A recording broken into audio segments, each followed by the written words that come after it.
লাখো কণ্ঠের স্লোগান আর উচ্ছ্বাসের মধ্য দিয়ে পূর্বাঞ্চলের সংবর্ধনা ও জনসভায় উপস্থিত হন বিএনপির ভারপ্রাপ্ত চেয়ারম্যান তারেক রহমান।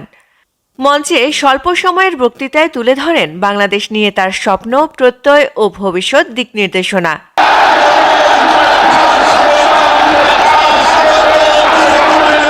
বিমানবন্দর থেকে বিকেল 4:45টার দিকে তিনি সংবর্ধনা স্থলে পৌঁছান। এ সময় সেখানে উপস্থিত ছিলেন লাখো নেতাকর্মী ও সমর্থক। সংবর্ধনা মঞ্চে তারেক রহমানের কণ্ঠে বিসমিল্লাহ উচ্চারিত হতেই উচ্ছ্বাসে ফেটে পড়ে জনসভাস্থল। বিসমিল্লাহির রহমানির রহিম।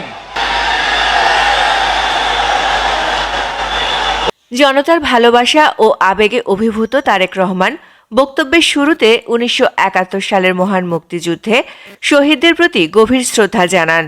তার বক্তব্যে উঠে আসে 1975 সালের সিপাহী জনতার বিপ্লব, 90-এর গণ আন্দোলন এবং সাম্প্রতিক রাজনৈতিক পরিবর্তনের প্রসঙ্গ। 90-এর স্বৈরাচারের বিরুদ্ধে এদেশের জনগণ, এদেশের খেটে খাওয়া মানুষ তাদের গণতান্ত্রিক অধিকারকে ছিনিয়ে এনেছিল, কিন্তু তারপরেও ষড়যন্ত্রকারীদের ষড়যন্ত্র থেমে থাকেনি।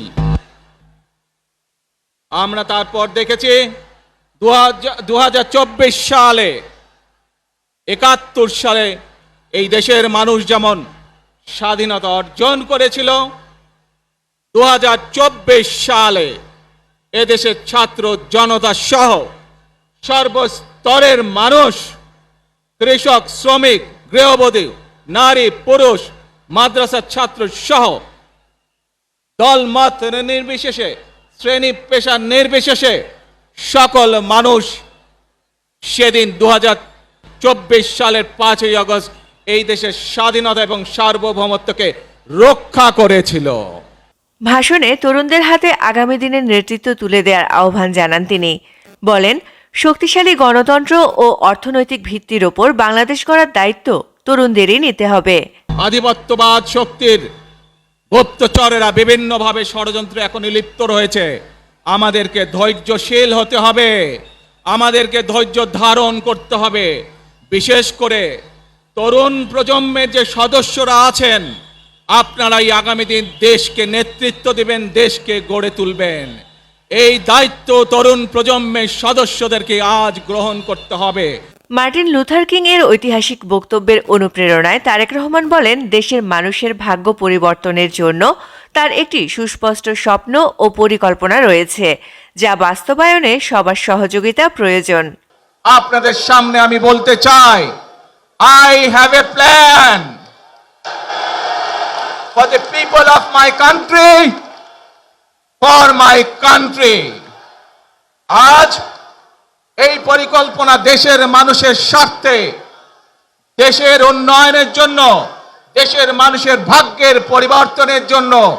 যদি সেই প্ল্যান, সেই কার্যক্রম, সেই পরিকল্পনাকে বাস্তবায়ন করতে হয়, প্রিয় ভাই বোনেরা, এই জনসমুদ্রে যত মানুষ উপস্থিত আছেন, এই সারা বাংলাদেশে গণতন্ত্রের শক্তি যত মানুষ উপস্থিত আছেন, প্রত্যেকটি মানুষের সহযোগিতা আমার লাগবে। বক্তব্যের শেষ অংশে তার মা ও সাবেক প্রধানমন্ত্রী বেগম খালেদা জিয়ার সুস্থতার জন্য দেশবাসীর কাছে দোয়া চান তিনি। এখান থেকে আমি আমার মা দেশনেত্রী খালেদা জিয়ার কাছে যাব। একটি মানুষ, যে মানুষটি এই দেশের মাটি, এই দেশের মানুষকে নিজের জীবনের থেকেও বেশি ভালোবেসেছেন, তার সাথে কি হয়েছে আপনারা প্রত্যেকটি মানুষ সে সম্পর্কে অবগত আছেন। সন্তান হিসাবে আপনাদের কাছে আমি চাইবো, আজ আল্লাহর দরবারে আপনারা দোয়া করবেন, যাতে আল্লাহ ওনাকে তৌফিক দেন, উনি যাতে সুস্থ হতে পারেন।